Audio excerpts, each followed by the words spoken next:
Hello everyone, welcome back to another Star Wars Destiny video. Today Fantasy Flight announced the next set for Star Wars Destiny. This is set 2 in the Legacy cycle. It is Way of the Force. They announced it for a third quarter release of this year.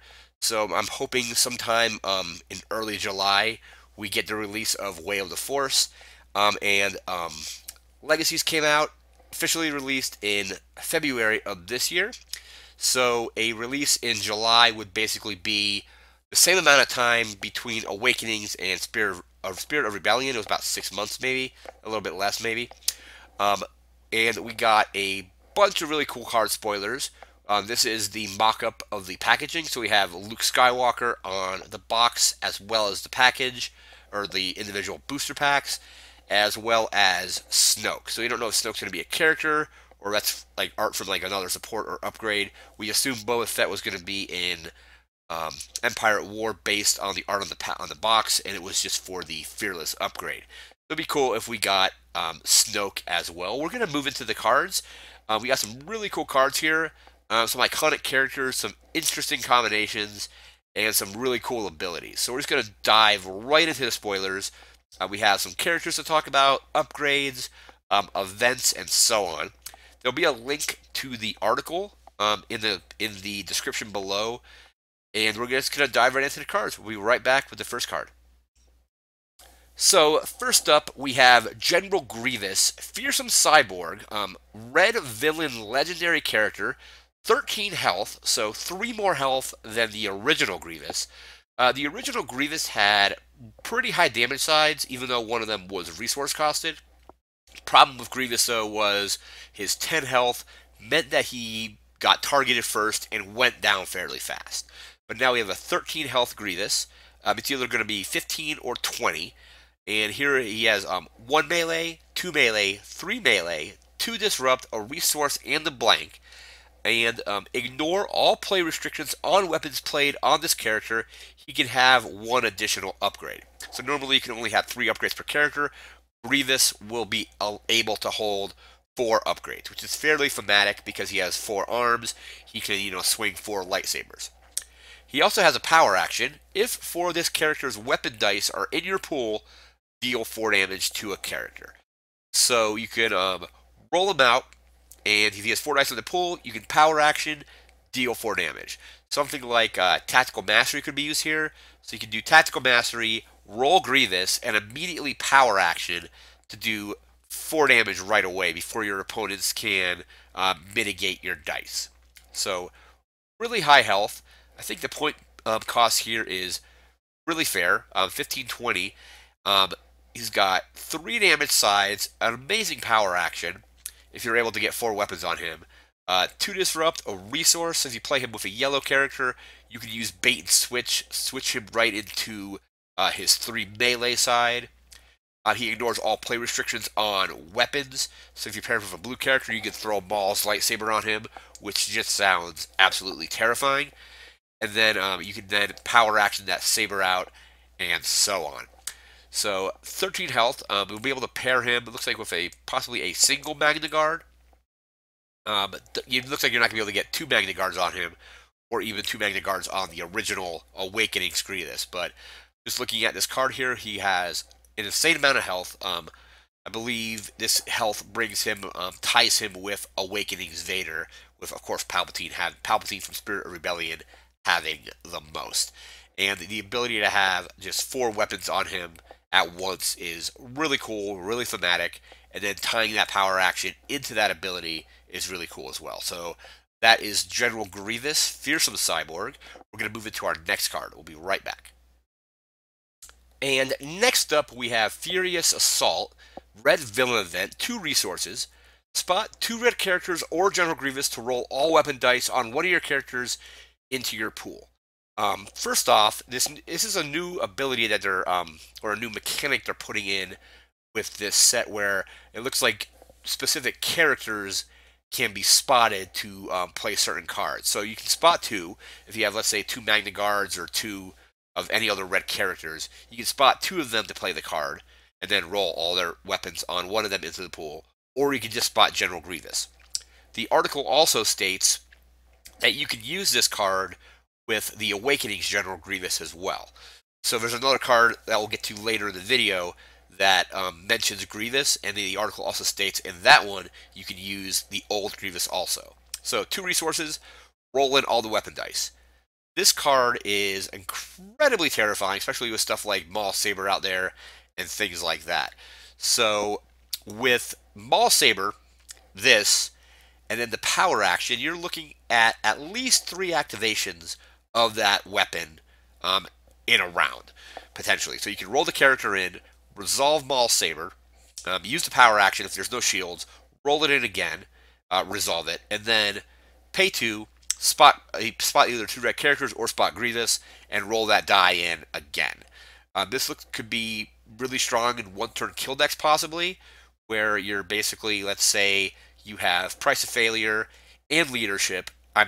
Let's say in 1 round that you manage to roll in that character, resolve all their dice with Maul Saber, then roll the Maul Saber in again, resolve it, bring it back to the card, play Furious Assault, roll all those weapons back in, resolve them, and then if you have enough resources, you can Price of Failure, ready the character that has Maul Saber, roll that character out, then Price of Failure, another character, and then roll it out again. So you're looking at 5 potential activations of weapons in 1 round if you are to roll them out normally, power action the Saber, Furious Assault, Leadership, Price of Failure.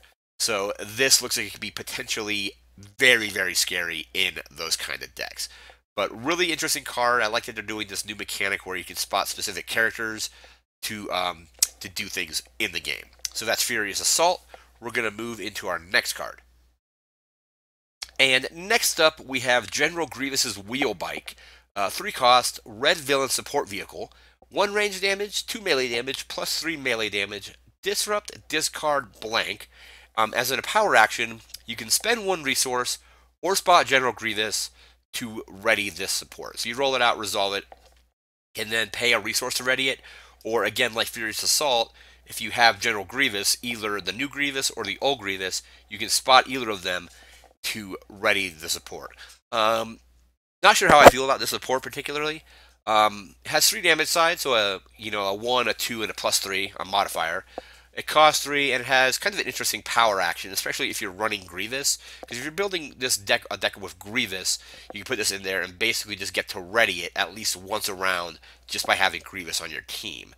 I'm not sure how I feel about the damage side, so the 1, the 2, and the +3 are nice, but I'm not really sure if it's going to be great. Out of all the cards announced today or spoiled, this is probably the one I'm the least interested in, but it's another legendary. So again, 3 cost. Not really sure how I feel about it. I think the power action is interesting, and if you have a way to maybe potentially resolve the modifier, like use something like Legacies and resolve the modifier as if it wasn't modified, that could be good. Or if you just have a lot of melee damage dice in your pool, so if you're running Grievous, you definitely are, you can then resolve that modifier along with his dice or his weapons dice and so on. So that is General Grievous's Wheel Bike. We'll be right back with our next card. And next up, we have Luke Skywalker, Reluctant Instructor, 12 health, 12 or 15 points, depending on how you want to run him.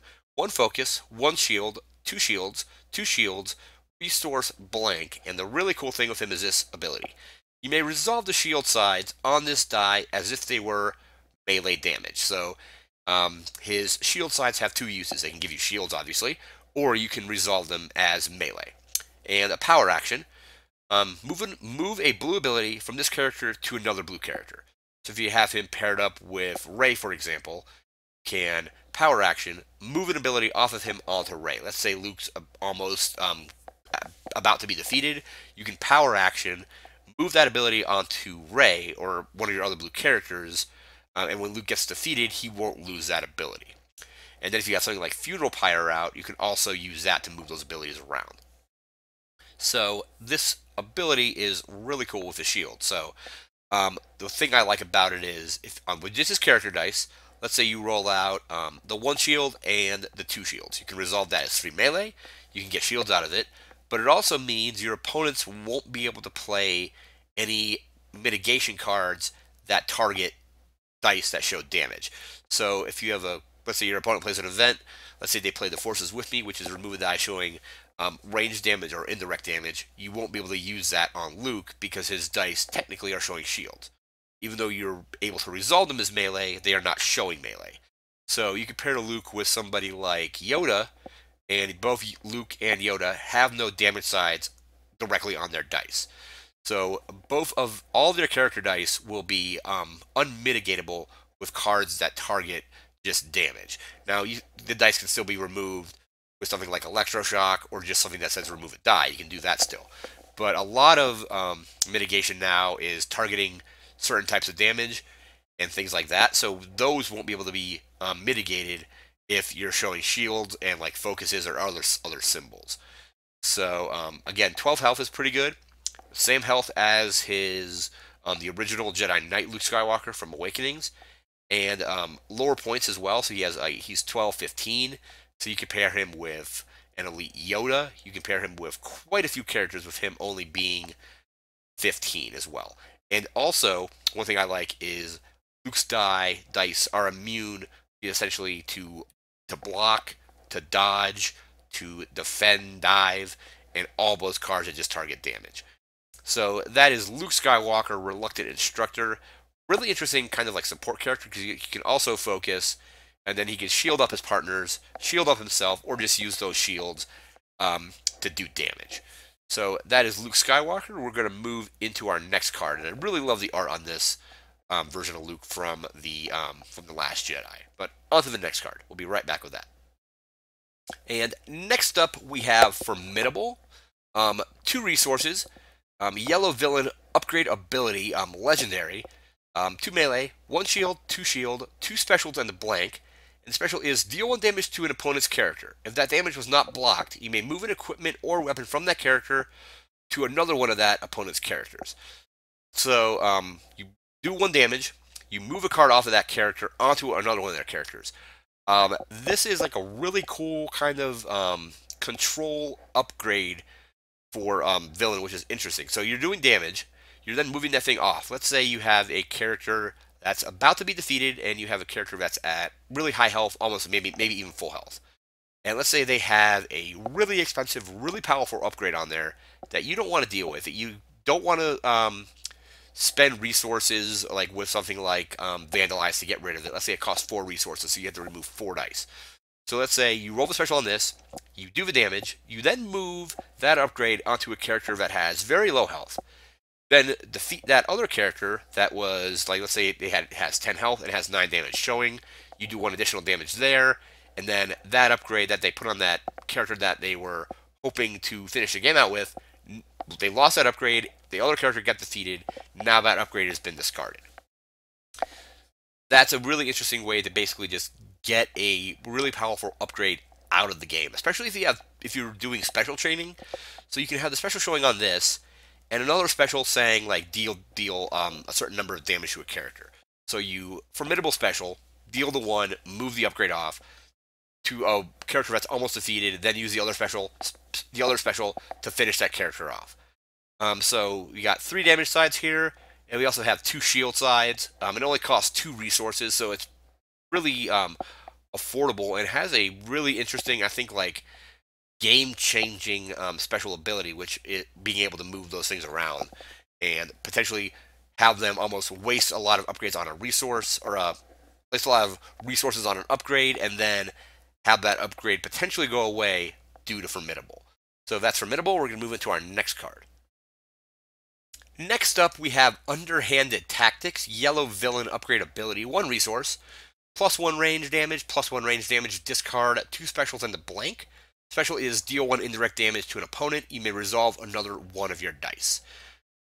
This looks like it could potentially lead to some villain special training with this set as well. So let's say you have special showing on Underhanded Tactics and a focus on something else.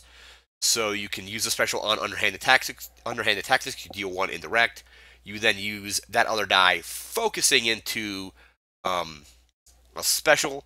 And since your action was to resolve specials, you can then resolve that special as well. So you start off with this, you basically resolve the focus into a special, resolve it. And really cheap, so one resource, and it also has those two modifiers, so it pairs well with obviously range damage characters. Looks like, and I believe this will be, could potentially lead to some villain special training. Because special training right now, a lot of the stuff is hero specific, so like Poe does it, Ayla Sakura does it, Yoda does it, the R2D2 from the Luke starter does it, and now it looks like villain's going to get some more options that they can use to special train with. So this is Underhanded Tactics. We'll be right back with the next card.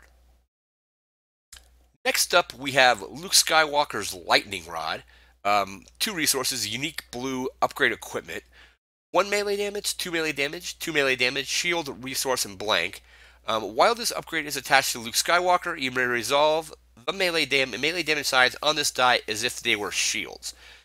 So this will work on any version of Luke. So Jedi Knight from Awakenings, the Unlikely Hero from the starter set, as well as Reluctant Instructor. And then it does kind of the reverse of what the new Luke does, which is Luke can resolve his shield sides as melee. So this lets you resolve melee sides as shields. So they kind of work hand in hand. One can be resolved for the other, and so on. So you can resolve this as melee, or you can resolve it as shields. You can also resolve Luke's as shields, or resolve it as melee. And again, two resources. I think this is really well costed. You have 3 damage sides on it, and then it could become a kind of like a survival card. If you need to just stay alive, you can resolve those sides as shields. So that is Luke Skywalker's Lightning Rod. We're going to move into the next card. And next up, we have Bo-Katan Kryze, Deathwatch Lieutenant. 12 health, 15 or 20 points, 3 range damage, 2 melee damage, shield, resource, special, and blank. You can include villain upgrades in your deck. That is huge. And her special is deal 2 damage to a character or 3 damage instead if this character has 1 or more villain upgrades. So villain upgrades, not just villain weapons. You can include like blackmail, crime lord. As far as weapons, LL30, you get that ambush and that redeploy. The Relby V10 mortar gun. You can include a lot of really cool stuff in a deck that has her in it. Really good dice as well. So 3 damage sides, no resource cost sides, no modifiers. 20 points, kind of high, but you can also pair her with Yoda. I don't think it'll be as strong as Sabine Yoda, but it could be really interesting. So you have her at 20, Yoda at 10. Yoda will be able to, fix her dice to get to that special if you want that, or get to her melee or range sides. If you're running her at with a villain weapon or a villain upgrade, you get that 3 damage. So basically, her damage becomes a 3 range, 2 melee, 3 if you have a villain upgrade on her. So again, you get the LL30, you get the Relby V10 mortar gun, and any other villain upgrade. So you can run Deadly on her from Spirit of Rebellion. I think out of all the cards that were released today, a lot of them are really cool. The Grievous, the Luke are amazing. I think the card I'm looking forward to the most out of what we've seen today is her, just based on her ability to include these villain upgrades into your deck, as well as her damage sides, which again, no modifiers, no resource costed sides, 12 health, which is pretty strong, and then again, access to all those yellow villain upgrades. So that is Bo-Katan, and we're going to move into our next card. And our final card is a blue plot built to last. Each of your unique upgrades has the redeploy keyword, and after you play a unique upgrade, you may exhaust this plot to gain 1 resource. I don't know if the plot gets to unexhaust, but it looks like after you play a unique upgrade, you exhaust it to gain 1. Maybe during the upkeep phase, this will reset. This is the first plot that actually has any kind of mechanic outside of just doing what the card says. So this one lets you exhaust it to gain a resource. But really cool plot. So if you're running a 26-point team, you can run a lot of the unique upgrades are blue anyway. So Luke's lightsaber, Obi-Wan's lightsaber, Rey's lightsaber, cards like that um, will then be able to be redeployed to your other characters, which is really cool. So once one of those characters goes down, usually the card gets discarded. This will let you just redeploy those upgrades throughout the entire game. So that is built to last. That's the last card. In the article, they also mentioned the most expensive support in the game will be coming out in this set. We don't know what that is. Currently know the most expensive support, I believe, is still the ATST at 6 resources. So it might be something that costs 7.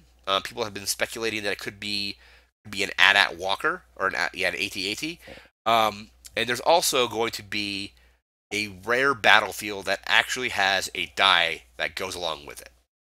No idea what that battlefield will be or how the die will come into play.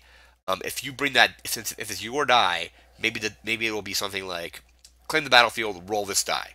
If it's actually your card, like you physically own it, you don't have to pay the resource cost on the die or something like that, if there is resource cost. Or if you own the card, you can increase the value of the die by 2. They could do something interesting like that. But I'll leave a link in the description below to where you can check out the article. Again, this is for the Way of the Force expansion for Star Wars Destiny, set 2 in the Legacy cycle, announced today, and also announced to be coming out sometime in the third quarter of this year.